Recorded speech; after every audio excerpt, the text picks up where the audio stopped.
Some people really love their life to sit around and f*** off. When I sit around and f*** off, I don't like me. My whole life, I was convinced, when I was a young man, I was convinced I was a loser. Absolutely convinced. Until I started getting really good at martial arts, I never thought I was good at anything. I just had a very low self-esteem. And I was limiting myself by what I thought were other people's opinions of me. This is when I was a really young kid. And I didn't figure this out until I was like in my 30s.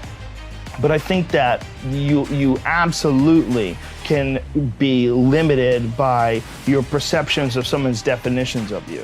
But you can break through that stuff. That's what you break through with discipline.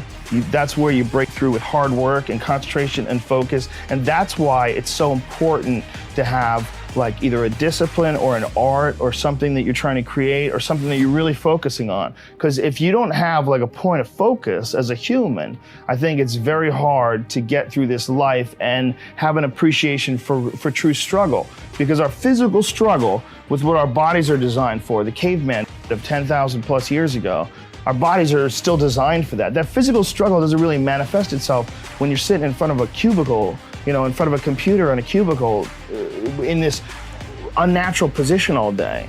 I think the whole situation is very confusing for the human body. And we don't get the tests that we need in order to have what you would call personal sovereignty. So you gotta impose those tests on yourself. Your life would feel better and richer if you had a goal, you chase that goal, you accomplish some things, you would get this boost of confidence, you get this boost of self-esteem, like whatever it is that you're into doing. Maybe you're into drawing comic books, maybe you're into making pottery or sculptures, but find whatever the that is and pursue that instead of doing nothing. Like the people that are doing nothing, doing something might be as simple as like that Alex Honnold guy.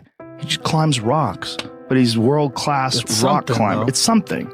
You don't truly appreciate relaxation unless you've worked hard. And that is the yin and the yang of life. And I've said this to the point of people getting sick of it, but one of the worst decisions a man can make, I can only speak for men, obviously, is to be comfortable. I don't think you should try to be comfortable. I think what you should try to do is try to earn comfort. And if you can get a day off where you've worked hard and you've accomplished goals, that day off will be so sweet.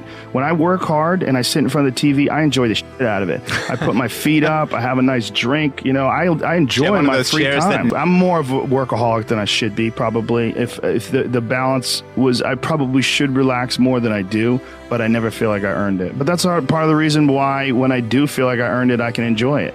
It's because I am more connected to the idea that I need to accomplish things and it's not like for anybody else's benefit other than my own or anybody else's approval other than my own. When I have a task, whether it's today I'm going to write 1,000 words, you know, or 2,000 or whatever the number is. If I don't do that, I write things down. Like I'll write down a list of things that get accomplished that day.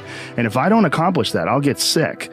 Like it'll drive me crazy. If I can't fill out that list, that drives me nuts, you know, but that's what led me to be a championship level martial artist. That's what led me to achieve it's the reinforcement of those goals, like understanding that you can achieve those goals. It's going to be difficult. You're going to push through the difficulty, and then you're going to understand what difficulty truly is and how much of it is just mental, how much of it is just in your mind, this adversity to difficult task or to struggle.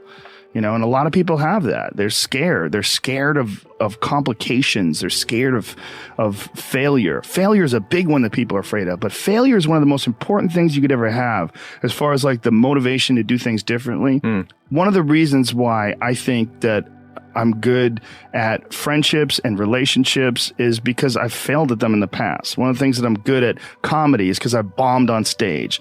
One of the reasons why I'm good at work is because I've been a shitty worker in the past. And I know the feeling of failure, the feeling of shame, of being like a weak, non-motivated, lazy person. It's a weak feeling.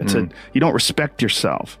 You know, and I have this phrase that I use all the time to people to try to motivate people. I say that be the hero in your own movie. Pretend that if your life was a movie and your life started now, what would the hero do? What would the person that you respect do? What would the person that you admire, person that inspires you, what would they do? Well, do that. And if you do that, you slowly build momentum. You like, today I did what I wanted to do. Today I started a class in yoga. I did this. I did all these things that I was saying I wasn't going to do. And now I feel momentum. And momentum is a very important point in people's lives. That's why some folks don't like to take days off, because they feel like they're losing momentum and they sort of have to restart the wheel up again after a vacation. Before I was successful, I realized it was stupid. Long before, because when I was like an amateur, I would see guys that were killing, and I'd be like, him, like, why is he doing good? Like, that guy sucks and this guy sucks, and you know, how come he got this and he got that? And then I remember thinking, like, this is a gigantic waste of time. And I got into comedy because I'm a fan of comedy. And my concentrating on people that suck or being jealous about people that are doing well does me zero good. But instead, if someone does well, I can be inspired and I can get fired up by it. I mean, I figured this out in my early 20s. I was like, okay, this is I have a poor way of looking at it, because it's a martial arts thing. Because in martial arts, like, you can't be jealous of someone else's ability. You have to realize you might have to fight them someday. So by realizing that they're really good, you're forced to be objective about it. And you have to go to work. Like, you have to go, that guy's better than me. I got to get better. And you have to go to work. Right. There's no positive benefit in underestimating someone.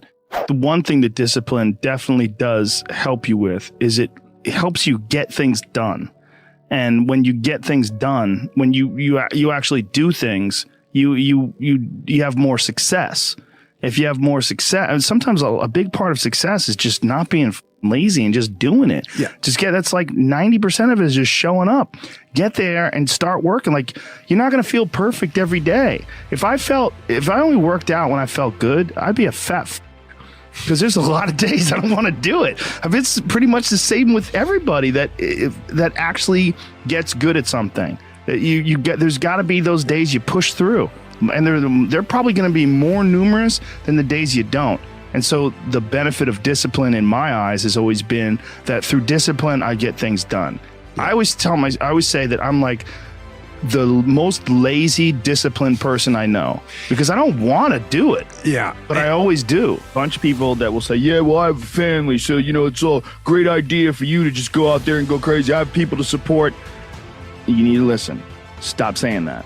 Stop saying any of those things. Every single person who has ever done anything worthwhile or exceptional or difficult or extraordinary, anyone, whether it's great artists or authors or mathematicians or whatever it is, everyone encounters difficulties. There is no easy road. It does not exist. It is impossible. Everyone has issues. If you have time to pursue a hobby, if you have time to do anything in your life, you can better yourself. And here's one way you never better yourself. When you come up with excuses for why other people are successful and you're not. That is dangerous. When you give yourself an escape, yeah, well, that's easy for you to say, you do this, you do. Trust me. Everybody has a hard road. I wanted to jump out a window several times during my young life. I wanted to jump in front of a train and just ended because it's too much pressure. Not really. But you know what I'm saying. Theoretically. We all go through hard times. We all go through depression. We all go through doubt and moments in your life where it's really difficult and you're trying to figure out what your path is going to be. It's hard as shit. But Stefan and I were talking about this before the podcast starts, that is what makes you a person. And those difficult moments are what build your character. Show me a great man who's the son of a great man. That's what we're saying. These kids that are born billionaires, you're never going to be a self-made person. You have a backup trust for your backup trust for your trust. And you're man. The most important thing is always for all people to recognize that you're not who you were a year ago. You're not who you were 5 years ago. You're not who you were last week. You're who you are now. And this is the only you have control over. So you got to regulate how much you dwell on regrets of the past. You really got to be careful, because it's good to have a little, because my regrets, whether it's things of professional nature or the very few regrets friendship-wise, which is one thing that makes me very happy. But you know, there's life is strange. There's a lot going on. There's a lot of factors happening in life. But for sure, who I am now wouldn't have ever happened if I didn't fuck up. If I didn't make those mistakes, I wouldn't have understand the importance of friendship and kindness. And if I hadn't been cruel at some point in my life, or someone hadn't been cruel to me, I wouldn't understand the beauty of love. I wouldn't understand the full range of it because I hadn't felt the sting. If nobody ever punches you in the face, you don't really appreciate safety. Because a lot of people don't even understand what safety is. You pretend, oh, we're safe, but you are so not safe at any moment. You know, and when someone's punched you in the face a bunch of times and you've been in a street fight with some guy you barely knew, you got in an argument with him, there's something about regular safety that's sweeter. Yeah. It's more delicious. Yeah. It's more delicious. It's way better to drive your car straight after you almost lost control on a turn. Like, wah! And then you get back straight, you're like, whoa. For sure. I'm not saying that you should go sideways around corners. What I am saying is that there's a yin and a yang to this world, man. And you gotta fuel yourself with the fuck ups. And most people get stuck in these patterns because they define themselves as a fuck up, or they define themselves as a person who doesn't follow through on their ideas, or a person who doesn't pursue their real interests and loves. You define yourself by that. Well, you know, I guess I start things and I quit. No, you don't. No, you have started things and you quit. And it gives you a horrible sense of regret that's made you define yourself by that. You don't have to do that. You don't have to do that.